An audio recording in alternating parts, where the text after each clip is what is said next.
भक्तों, मैं आज आपको बृहस्पतिवार की व्रत कथा सुनाऊंगा, जिस कथा को करने से और सुनने मात्र से हमें मनवांछित फल की प्राप्ति होती है।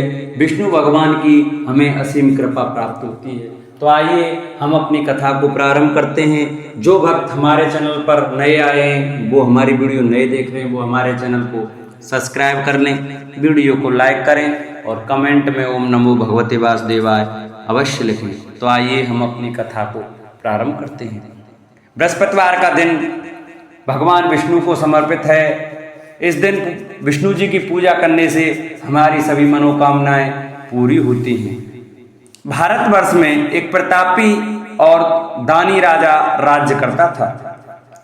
वह नित्य गरीबों और ब्राह्मणों की सहायता करता था। यह बात उसकी रानी को अच्छी नहीं लगती। वह ना ही गरीबों को दान देती, ना ही भगवान की पूजा करती, और राजा को भी दान देने से मना किया करती। एक दिन राजा शिकार खेलने वन को गए हुए थे, तो रानी महल में अकेली थी। उसी समय बृहस्पति देव साधु वेश में राजा के महल में भिक्षा के लिए गए और भिक्षा मांगी। रानी ने भिक्षा देने से इनकार किया और कहा, हे साधु महाराज, मैं तो दान पुण्य से तंग आ गई हूँ। मेरा पति सारा धन लुटाते रहते हैं। मेरी इच्छा है कि हमारा धन नष्ट हो जाए, फिर न रहेगा बांस, न बजेगी बांसुरी।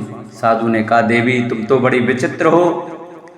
धन संतान तो सभी चाहते हैं, पुत्र और लक्ष्मी तो पापी के घर भी होने चाहिए। यदि तुम्हारे पास अधिक धन है तो भूखों को भोजन दो, प्यासों के लिए प्याऊल बनवाओ, मुसाफिरों के लिए धर्मशाला खुलवाओ।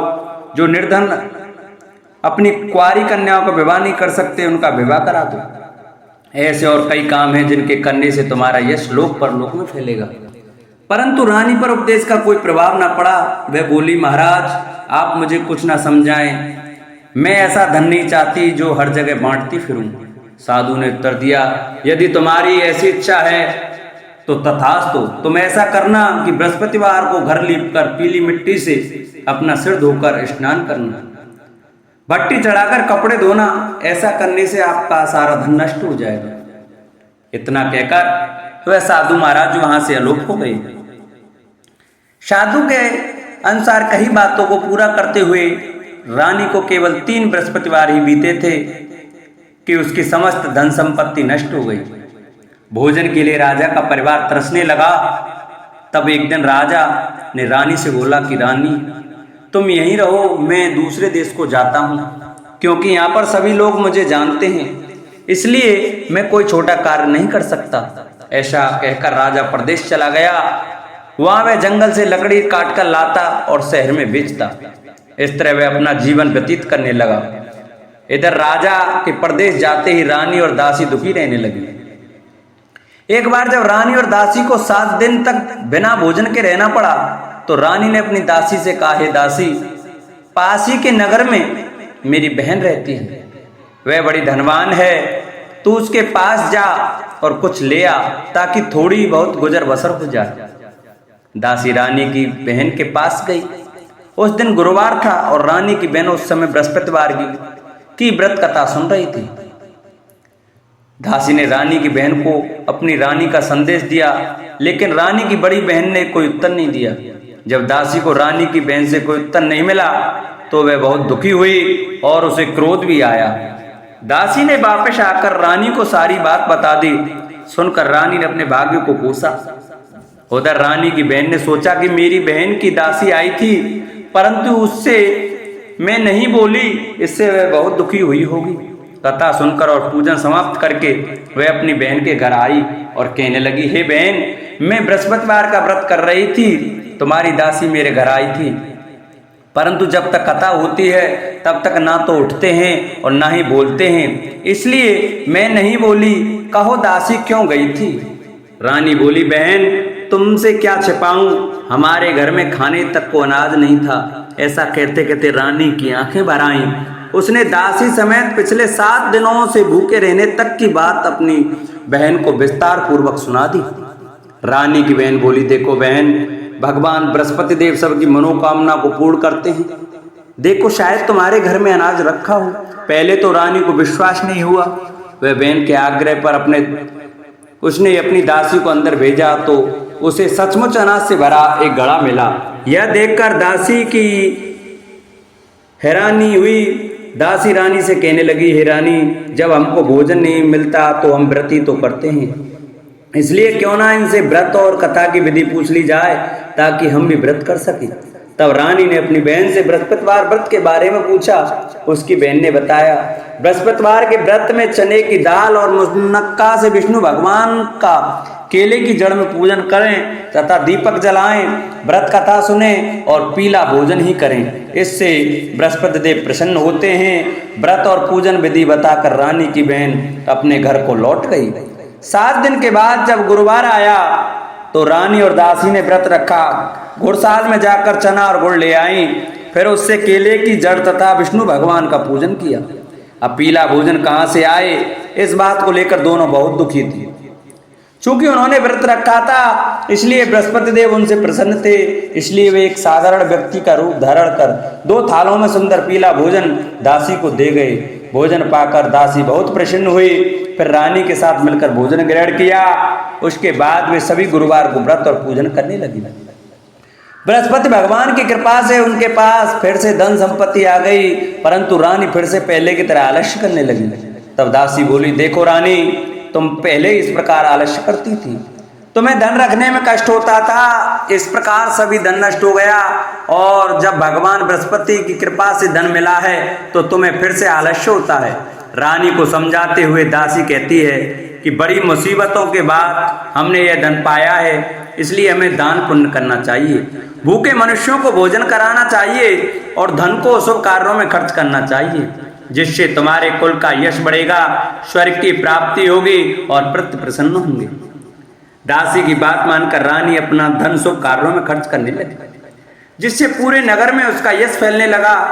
बृहस्पतिवार व्रत कथा के बाद श्रद्धा के साथ आरती की जानी चाहिए, इसके बाद प्रसाद बांटकर उसे ग्रहण करना चाहिए। एक दिन राजा दुखी होकर जंगल में एक पेड़ के नीचे आसन जमा कर बैठ गया। वह अपनी दशा को याद करके व्याकुल होने लगा। बृहस्पतिवार का दिन था। एकाएक उसने देखा कि निर्जन वन में एक साधु प्रकट हुए। वह साधु वेश में स्वयं बृहस्पति देवता थे। लकड़हारे के सामने आकर बोले, हे लकड़हारे, इस सुनसान जंगल में तू चिंता मग्न क्यों बैठा है? लकड़हारे ने दोनों हाथ जोड़कर प्रणाम किया और उत्तर दिया, महात्मा जी, आप सब कुछ जानते हैं, मैं क्या कहूँ? यह कहकर रोने लगा और साधु को अपनी आत्मकथा सुनाई। महात्मा जी ने कहा, तुम्हारी स्त्री ने बृहस्पति के दिन बृहस्पति भगवान का निरादर किया है, जिसके कारण रुष्ट होकर उन्होंने तुम्हारी यह दशा कर दी। अब तुम चिंता को दूर करके मेरे कहने पर चलो तो तुम्हारे सब कष्ट दूर हो जाएंगे और भगवान पहले से भी अधिक संपत्ति देंगे। तुम बृहस्पति के दिन कथा किया करो, 2 पैसे के चने मुनक्का लाकर उसका प्रसाद बनाओ और शुद्ध जल से लोटे में शक्कर मिलाकर अमृत तैयार करो। कथा के पश्चात अपने सारे परिवार और सुनने वाले प्रेमियों में अमृत व प्रसाद बांटकर आप भी ग्रहण करो। ऐसा करने से भगवान तुम्हारी सब मनोकामनाएं पूरी करेंगे। साधु के ऐसे वचन सुनकर लकड़हारा बोला, हे प्रभु, मुझे लकड़ी बेचकर इतना पैसा नहीं मिलता जिससे भोजन के उपरांत कुछ बचा सकूं। मैंने रात्रि में अपनी स्त्री को व्याकुल देखा है, मेरे पास कुछ भी नहीं है जिससे मैं उसकी खबर मंगा सकूं। साधु ने कहा, हे लकड़हारे, तुम किसी बात की चिंता मत करो। बृहस्पति के दिन तुम रोजाना की तरह लकड़ियां लेकर शहर को जाओ, तुम्हारा रोज से दुगना धन प्राप्त होगा, जिससे तुम भली भांति भोजन कर लोगे तथा बृहस्पति देव की पूजा का सामान भी आ जाएगा। इतना कहकर साधु अंतर्ध्यान हो गए। धीरे धीरे समय व्यतीत होने पर फिर वही बृहस्पतिवार का दिन आया। लकड़हारा जंगल से लकड़ी काटकर किसी शहर में बेचने गया। उसे उस दिन और दिन से अधिक पैसा मिला। राजा ने चना गुड़ आदि लाकर गुरुवार का व्रत किया। उस दिन से उसके सभी कलेश दूर हुए, परंतु जब दोबारा गुरुवार का दिन आया तो बृहस्पतिवार का व्रत करना भूल गया। इस कारण बृहस्पति भगवान नाराज हो गए। उस दिन उस नगर के राजा ने विशाल यज्ञ का आयोजन किया था तथा शहर में यह घोषणा करा दी कि कोई भी मनुष्य अपने घर में भोजन ना बनावे, ना आग जलावे, समस्त जनता मेरे यहाँ भोजन करने आवे। इस आज्ञा को जो ना मानेगा उसे फांसी की सजा दी जाएगी। इसी तरह की घोषणा संपूर्ण नगर में करवा दी गई। राजा की आज्ञा अनुसार शहर के सभी लोग भोजन करने आए, लेकिन लकड़हारा कुछ देर से पहुंचा, इसलिए राजा उसको अपने साथ घर ले गए। और ले जाकर भोजन करा ही रहे थे तो रानी की दृष्टि उस खूंटी पर पड़ी जिस पर उसका हार लटका हुआ था। वह वहां पर दिखाई नहीं दिया। रानी ने निश्चय किया कि मेरा हार इस मनुष्य ने चुरा लिया है। उसी समय सिपाहियों को बुलाकर उसको कारागार में डलवा दिया। जब लकड़हारा कारागार में पड़ गया और बहुत दुखी होकर विचार करने लगा कि न जाने कौन से पूर्व जन्म के कर्म से मुझे यह दुख प्राप्त हुआ है, और उसी साधु को याद करने लगा जो कि जंगल में मिला था। उसी समय तत्काल बृहस्पति देव साधु के रूप में प्रकट हुए और उसकी दशा को देखकर कहने लगे, अरे मूर्ख, तूने बृहस्पति देव की कथा नहीं सुनी करी, इस कारण तुझे दुख प्राप्त हुआ है। अब चिंता मत कर, बृहस्पतिवार के दिन कारागार के दरवाजे पर 4 पैसे पड़े मिलेंगे, उनसे तू बृहस्पति देव की पूजा करना, तेरे सभी कष्ट दूर हो जाएंगे। बृहस्पति के दिन उसे 4 पैसे मिले। लकड़हारे ने कहा, कहीं उसी रात्रि को बृहस्पति देव ने उस नगर के राजा को स्वप्न में कहा, हे राजा, तुमने जिस आदमी को कारागार में बंद कर दिया है वह निर्दोष है, वह राजा है, उसे छोड़ देना। रानी का हार उसी कुंटी पर लटका है, अगर तू ऐसा नहीं करेगा तो मैं तेरे राज्य को नष्ट कर दूंगा। इस तरह रात्रि के स्वप्न को देखकर राजा प्रातःकाल उठा और खूंटी पर हार देकर लकड़हारे को बुलाकर क्षमा मांगी तथा लकड़हारे को योग्य सुंदर वस्त्र आभूषण देकर विदा कर दिया। बृहस्पति देव की आज्ञा अनुसार लकड़हारा अपने नगर को चल दिया। राजा जब अपने नगर के निकट पहुंचा तो उसे बड़ा आश्चर्य हुआ। नगर में पहले से अधिक बाग, तालाब, कुएं तथा धर्मशाला, मंदिर आदि बन गए। राजा ने पूछा, यह किसका बाग और धर्मशाला है? तब नगर के सब लोग कहने लगे, ये सब रानी और बांदी के हैं। तो राजा को आश्चर्य हुआ और गुस्सा भी आया। जब रानी ने यह खबर सुनी कि राजा आ रहे हैं तो उन्होंने बांदी से कहा कि दासी, देख, राजा हमको कितनी बुरी हालत में छोड़ के गए थे, हमारी ऐसी हालत देखकर वह लौट ना जाएं, इसलिए तू दरवाजे पर खड़ी हो जा। आज्ञा अनुसार दासी दरवाजे पर खड़ी हो गई। राजा आए तो उन्हें अपने साथ लेवा लाई। तब राजा ने क्रोध करके अपनी रानी से पूछा कि यह धन तुमने कैसे प्राप्त किया? तब उन्होंने कहा, हमें यह सब धन बृहस्पति देव के इस व्रत के प्रभाव से प्राप्त हुआ है। राजा ने निश्चय किया कि 7 रोज बाद तो सभी बृहस्पति देव का पूजन करते हैं, परंतु मैं प्रतिदिन दिन में 3 बार कहानी तथा रोज व्रत किया करूंगा। अब हर समय राजा के दुपट्टे में चने की दाल बंधी रहती तथा दिन में 3 बार कहानी कहता। एक रोज राजा ने विचार किया कि चलो अपनी बहन के यहाँ हुआ मैं। इस तरह निश्चय कर राजा घोड़े पर सवार हो अपनी बहन के यहाँ चलने लगा। मार्ग में उसने देखा कि कुछ आदमी एक मुर्दे को लिए जा रहे हैं। उन्हें रोककर राजा ने कहा, अरे भाइयों, मेरी बृहस्पति देव की कथा सुन लो। वे बोले, लो, हमारा तो आदमी मर गया है, इसको अपनी कथा की पड़ी है। परंतु कुछ आदमी बोले, अच्छा कहो, हम तुम्हारी कथा भी सुनेंगे। राजा ने दाल निकाली और जब कथा आदि हुई कि मुर्दा हिलने लग गया, और जब कथा समाप्त हो गई तो राम राम कह के मनुष्य उठकर खड़ा हो गया। आगे मार्ग में उसे एक किसान खेत में हल चलाता मिला। राजा ने उसे देख और उससे बोला, अरे भैया, तुम मेरी बृहस्पतिवार की कथा सुन लो। किसान बोला, जब तक मैं तेरी कथा सुनूंगा तब तक 4 हरैया जोत लूंगा, जा अपनी कथा किसी और को सुनाना। इस तरह राजा आगे चलने लगा। राजा के हटते ही बैल पछाड़ खाकर गिर गए तथा किसान के पेट में बड़ी जोर का दर्द होने लगा। उस समय उसकी माँ रोटी लेकर आई। उसने जब यह देखा तो अपने पुत्र से सब हाल पूछा और बेटे ने सभी हाल कह दिया। तो बुढ़िया दौड़ी दौड़ी उस घुड़सवार के पास गई और उससे बोली कि मैं तेरी कथा सुनूंगी, तू अपनी कथा मेरे खेत पर चलकर ही कहना। राजा ने बुढ़िया के खेत पर जाकर कथा कही, जिसके सुनते ही वे बैल उठ खड़े हुए तथा किसान के पेट का दर्द भी बंद हो गया। राजा अपनी बहन के घर पहुंचा। बहन ने भाई की खूब मेहमानी की। दूसरे रोज प्रातःकाल राजा जागा तो वह देखने लगा कि सब लोग भोजन कर रहे हैं। राजा ने अपनी बहन से कहा, ऐसा कोई मनुष्य है जिसने भोजन नहीं किया हो, मेरी बृहस्पतिवार की कथा सुन ले। बहन बोली, हे भैया, यह देश ऐसा ही है कि पहले यहाँ लोग भोजन करते हैं, बाद में अन्य काम करते हैं। अगर कोई पड़ोस में हो तो देखाऊं। वह ऐसा कहकर देखने चली गई, परंतु उसे कोई व्यक्ति नहीं मिला जिसने भोजन ना किया हो। अतः वह एक कुम्हार के घर गई जिसका लड़का बीमार था। उसे मालूम हुआ कि उसके यहाँ 3 रोज से किसी ने भोजन नहीं किया है। रानी ने अपने भाई की कथा सुनने के लिए कुम्हार से कहा। वह तैयार हो गया। राजा ने जाकर बृहस्पतिवार की कथा कही, जिसको सुनकर उसका लड़का ठीक हो गया। अब तो राजा की प्रशंसा होने लगी। एक रोज राजा ने अपनी बहन से कहा कि हे बहन, हम अपने घर को जाएंगे, तुम भी तैयार हो जाओ। राजा की बहन ने अपनी सास से कहा। सास ने कहा, हाँ चली जा, परंतु अपने लड़के को मत ले जाना, क्योंकि तेरे भाई के कोई औलाद नहीं है। बहन ने अपने भैया से कहा, हे भैया, मैं तो चलूंगी पर कोई बालक नहीं जाएगा। राजा बोला, जब कोई बालक नहीं चलेगा तब तुम भी क्या करोगी। बड़े दुखी मन से राजा अपने नगर को लौट आया। राजा ने अपनी रानी से कहा, वह निर्वंशी है, हमारा मुख देखने का धर्म नहीं है और कुछ भोजन आदि नहीं किया। रानी बोली, हे प्रभु, बृहस्पति देव ने हमें सब कुछ दिया है, वह हमें औलाद अवश्य देंगे। उसी रात को बृहस्पति देव ने राजा से स्वप्न में कहा, हे राजा, उठ, सभी सोच त्याग दे, तेरी रानी गर्भ से है। राजा की यह बात सुनकर बड़ी खुशी हुई। 9वें महीने में उसके गर्भ से एक सुंदर पुत्र पैदा हुआ। तब राजा बोला, हे रानी, स्त्री बिना भोजन के रह सकती है पर बिना कहे नहीं रह सकती। जब मेरी बहन आवे तुम उनसे कुछ कहना मत। रानी ने सुनकर हाँ कर दिया। जब राजा की बहन ने यह शुभ समाचार सुना तो वह बहुत खुश हुई तथा बधाई लेकर अपने भाई के यहाँ आई। तभी रानी ने कहा, घोड़ा चढ़कर तो नहीं आई, गधा चढ़ी आई।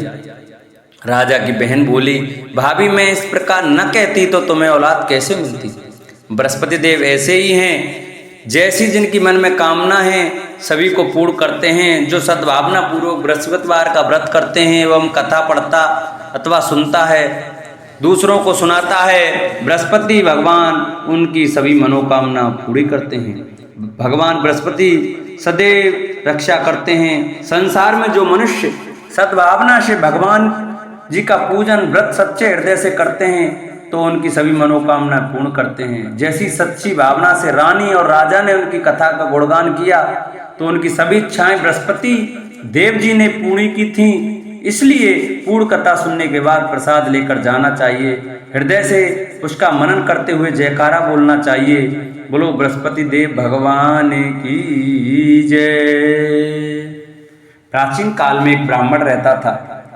वह बहुत निर्धन था, उसके कोई संतान न थी। उसकी स्त्री बहुत मलिनता के साथ रहती थी। वह स्नान न करती, किसी देवता का पूजन न करती। इससे ब्राह्मण देवता बड़े दुखी थे। बेचारे बहुत कुछ कहते थे किंतु उसका कुछ परिणाम न निकला। भगवान की कृपा से ब्राह्मण की स्त्री के कन्या रूपी रत्न पैदा हुआ। कन्या बड़ी होने पर प्रातः स्नान करके विष्णु भगवान का जाप व बृहस्पतिवार का व्रत करने लगी। अपने पूजन पाठ को समाप्त करके विद्यालय जाती तो अपनी मुट्ठी में जौ भर के ले जाती और पाठशाला के मार्ग में डालती जाती। तब ये जौ स्वर्ण के हो जाते। लौटते समय उनको बीन कर घर ले आती। एक दिन वह बालिका सूप से सोने के जौ को फटक कर साफ कर रही थी कि उसके पिता ने देख लिया और कहा, हे बेटी, सोने के जौ के लिए सोने का सूप होना चाहिए। दूसरे दिन बृहस्पतिवार था। इस कन्या ने व्रत रखा और बृहस्पति देव से प्रार्थना करके कहा, मैंने आपकी पूजा सच्चे मन से की हो तो मेरे लिए सोने का सूप दे दो। बृहस्पति देव ने उसकी प्रार्थना स्वीकार कर ली। रोजाना की तरह वह कन्या जौ फैलाती हुई जाने लगी। जब लौटकर जौ बीन रही थी तो बृहस्पति देव की कृपा से सोने का सूप मिला। उसे वह घर ले आई और उसमें जौ साफ करने लगी, परंतु उसकी माँ का वही ढंग रहा। एक दिन की बात है कि वह कन्या सोने के सूप में जौ साफ कर रही थी। उस समय उस शहर का राजपुत्र वहां से होकर निकला। इस कन्या के रूप और कार्य को देखकर मोहित हो गया तथा अपने घर आकर भोजन तथा जल त्याग कर उदास होकर लेट गया। राजा को इस बात का पता लगा तो अपने प्रधानमंत्री के साथ उसके पास गए और बोले, हे बेटा, तुम्हें किस बात का कष्ट है? किसी ने अपमान किया है अथवा और कारण हो सो कहो, मैं वही कार्य करूंगा जिससे तुम्हें प्रसन्नता हो। अपने पिता की राजकुमार ने बातें सुनी तो वह बोला, मुझे आपकी कृपा से किसी बात का दुख नहीं है। किसी ने मेरा अपमान नहीं किया है, परंतु मैं उस लड़की से विवाह करना चाहता हूं जो सोने के सूप में जौ साफ कर रही थी। यह सुनकर राजा आश्चर्य में पड़ गया और बोला, हे बेटा, इस तरह की कन्या का पता तुम ही लगाओ, मैं उसके साथ तेरा विवाह अवश्य ही करा दूंगा। राजकुमार ने उस लड़की के घर का पता बताया। तब मंत्री उस लड़की के घर गए और ब्राह्मण देवता को सभी हाल बतलाया। ब्राह्मण देवता राजकुमार के साथ अपनी कन्या का विवाह करने के लिए तैयार हो गए तथा विधि विधान के अनुसार कन्या का विवाह राजकुमार के साथ हो गया। कन्या के घर से जाते ही पहले की भांति उस ब्राह्मण देवता के घर में गरीबी का निवास हो गया। अब भोजन के लिए भी अन्न बड़ी मुश्किल से मिलता था। एक दिन दुखी होकर ब्राह्मण देवता अपनी पुत्री के पास गए। बेटी ने पिता की दुखी अवस्था को देखा और अपनी माँ का हाल पूछा। तब ब्राह्मण ने सभी हाल कहा। कन्या ने बहुत सा धन देकर अपने पिता को विदा कर दिया। इस तरह ब्राह्मण का कुछ समय सुखपूर्वक व्यतीत हुआ। कुछ दिन बाद फिर वही हाल हो गया। ब्राह्मण फिर अपनी कन्या के यहाँ गया और सारा हाल कहा तो लड़की बोली, हे पिताजी, आप माता जी को यहाँ लेवा लाओ, मैं उसे विधि बता दूंगी जिससे गरीबी दूर हो जाए। वह ब्राह्मण देवता अपनी स्त्री को साथ लेकर पहुंचे तो अपनी माँ को समझाने लगी, हे माँ, तुम प्रातःकाल स्नान आदि करके विष्णु भगवान का पूजन करो तो सब दरिद्रता दूर हो जाएगी। परंतु उसकी मांग ने एक भी बात नहीं मानी और प्रातःकाल उठकर अपनी पुत्री के बच्चों के जूठन को खा लिया। इससे उसकी पुत्री को बहुत गुस्सा आया और एक रात को कोठरी में सभी सामान निकाल दिया और अपनी माँ को उसमें बंद कर दिया। प्रातःकाल उसे निकाला तथा स्नान आदि करा के पाठ करवाया तो उसकी माँ की बुद्धि ठीक हो गई और फिर प्रत्येक बृहस्पतिवार को व्रत रखने लगी।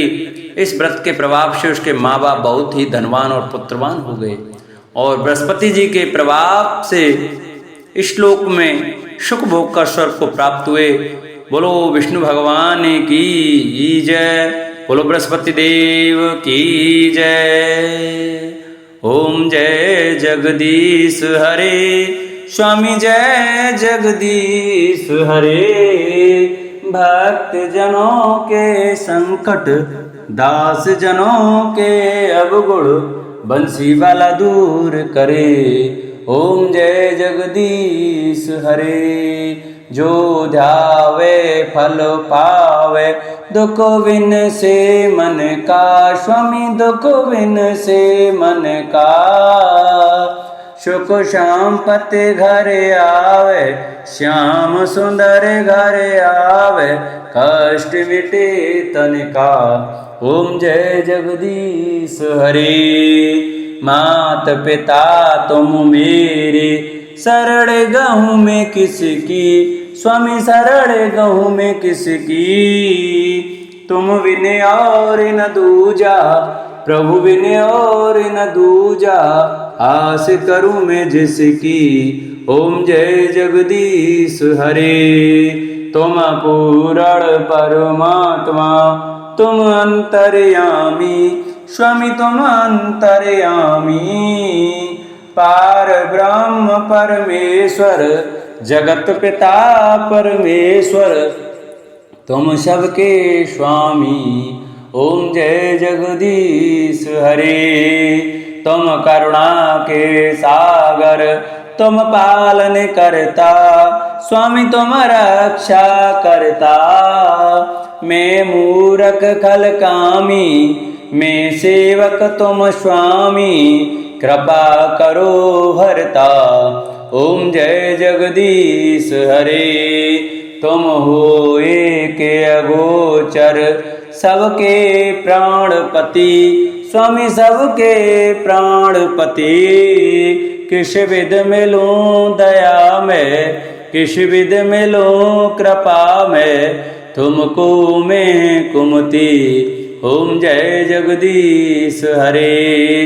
दीन बंधु दुख हरता, ठाकुर तुम मेरे, स्वामी तुम रक्षक मेरे। अपने हाथ उठाओ, अपने शरण लगाओ, द्वार पड़ा मैं तेरे। ओम जय जगदीश हरे। विषय विकार मिटाओ, पाप हरो देवा, स्वामी कष्ट हरो देवा। श्रद्धा भक्ति बढ़ाओ, श्रद्धा प्रेम बढ़ाओ, संतन की सेवा। ओम जय जगदीश हरे। तन मन धन सब कुछ है तेरा, स्वामी सब कुछ है तेरा, तेरा तुझको अर्पण, तेरा तुझको अर्पण क्या लागे मेरा। ओम जय जगदीश हरे, पार ब्रह्म जी की आरती जो कोई नर गावे, स्वामी प्रेम सहित गावे। कहत शिवानंद स्वामी भजत हरि हर स्वामी, मनवांचित फल पावे। ओम जय जगदीश हरे, ओम जय जगदीश हरे, स्वामी जय दीननाथ हरे, स्वामी जय भोलेनाथ हरे, स्वामी जय सीताराम हरे, स्वामी जय राधे श्याम हरे। भक्त जनों के संकट, दास जनों के अवगुण, बंसी वाला दूर करे। ओम जय जगदीश हरे।